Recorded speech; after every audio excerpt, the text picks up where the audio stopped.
दिनै जोंनि जितु तामुलपुर साब डिभिजन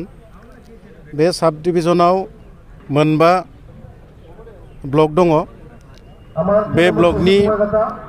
बिबानगिरिफोर जायफ्रा सायख'जाबाय TCLCC VCDC बे सायख'जानाय बिबानगिरिफोरनो दिनै एपइन्टमेन्ट लेटारखौ राननायनि मोनसे हाबाफारि लादोंमोन नै जोंनि मथंगापुरि पार्कआव। दिनै बे एपइन्टमेन्ट लेटार राननायाव आङो 22 नं गयबारि समस्तिनिफ्राय TCLCC नि सासे चेयारमेन हिसाबै सायख'जादों आरो बे सायख'जानायाव आं गोजोननायजों लोगोसे बाबेनलांनाय समाव जा समाव जोङो माखासे रायजोफोरनो रादाय होबोदोंमोन बे रादाय होबोनायखौ मोनफ्रोमबो खामानियाव गोरिब न'खरफोरनो जेरैबायदि जोङो रादाय होबोदोंमोन थिग बेबायदि मावलांगोन होननानै दिनै आङो सानदों। आरो फैबाय थानाय समाव TCLCC चेयारमेन हिसाबै जिखिनि मावनांगौ खामानि दङ बे खामानियाव आं आरो आंनि जितु VCDC चेयारमेन भाइस चेयारमेन बेबायदि सायख'जानायफोरखौ आं दिनैनो रिकुवेस्ट खालामनो नाजायो जे बिथांमोनाबो जाहाथे खामानिफोरखौ मावफुंलांनायाव गोख्रों आंखौ सहाय होयो। जोंहा दा दिनै ओरैबायदि मोनसे क'आलिसन गभर्नमेन्टजों माने खामानिफोरखौ मावफुंनो लादों। थिग बेबायदिनो जोङो गुबुन जेरैबायदि BJP आरो GSP आरो UPPL बे मोनथाम दोलोआ जेरैबायदि क'आलिसन गभर्नमेन्ट खुंबाय थिग बेबायदिनो जोङो UPPLनि जिखिनि समस्या बे समस्याजों लोगोसे गुबुन गुबुन माने पार्टियाव थानाय BJP आरो GSP बिथांमोननि समस्याफोरखौबो खौसेयै मावफुंलांगोन होननानै दिनै आं बुंबाय। दा जेरैबायदिहाय थांनाय समफोराव जोङो नुबोदों मा जेरैबायदि IAY न'खरफोरखौ माने न'खर होनो थांनायाव गोरिब गुन्द्रानि न' होनो थांनायाव थांनाय जिथु सरकारफोर बे सरकारखौ जों नुनो मोन्दों जे बायदिसिना करापसन खालामनायखौ जों नुबोनो मोन्दों।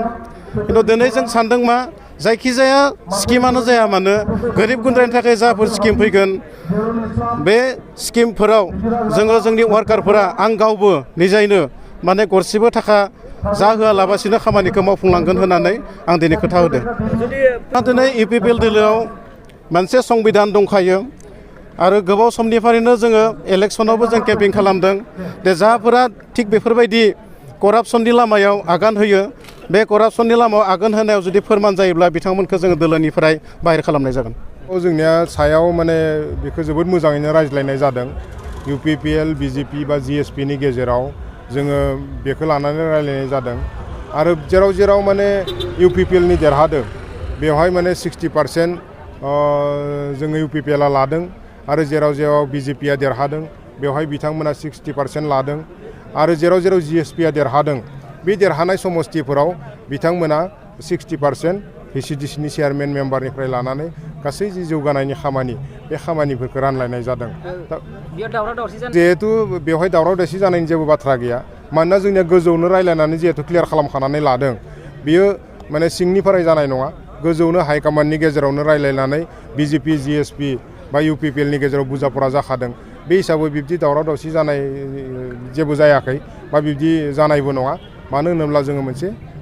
बुजाफोरानि गेजेरजों रायलायनायनि गेजेरजोंसो बे जिनिसखौ मावफुंनाय जादों। बिस्वजित दैमारि बिथाङा जि रायजो सभायाव सायख'जाफिनबाय बेखौ तामुलपुर जिल्ला UPPL नि जानानै जोङो बिथांनिसिम साबायखर बावदों आरो बिथांखौ जों बरायदों जे जोंनि बिथाङाबो थांनाय गोलाव सम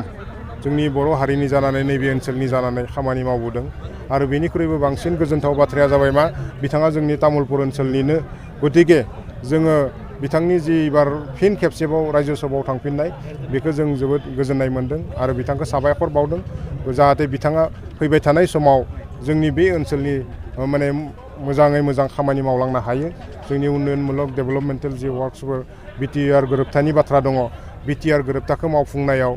बिथाङा मोजाङै मोजां मदद होलांनो हागोन खामानि मावलांनो हागोन बेनि थाखाय बिथांनिसिम आसा फारिनाय थाबाय। दा UPPL दोलोनिफ्राय एबाराव इलेक्सननि मेइन मुद्दायानो जादोंमोन मा जोङो सोलायनायनि बाथ्रा बुंदों आरो बे सोलायनाया मानसि सोलायनायनिल' बाथ्रा नङा बेयाव खाखननि सोलायनाय जों जाख्ल'नाय गैयै मोनसे सासन लाबोनायनि बाथ्रा बुंदों गतिके बे खेत्रआव जों बुंनांगोन जे जुदि सोरबाफोर जोंनि VCDC मेम्बार चेयारमेनफोरा बेफोरबायदि जाख्ल'नाय खामानियाव जुदि लोब्बा थायोब्ला बिनि सायाव जों UPPL दोलोनिफ्राय नायबिजिरनाय जागोन आरो नायबिजिरनानै बिथांनि सायाव माने जिखुनु राहा लानायनि थाखाय जों जेबो माने फावसायनाय नङा बे बाथ्राखौ जोङो नोंथांमोननि गेजेरजों जों बुंनो हायो।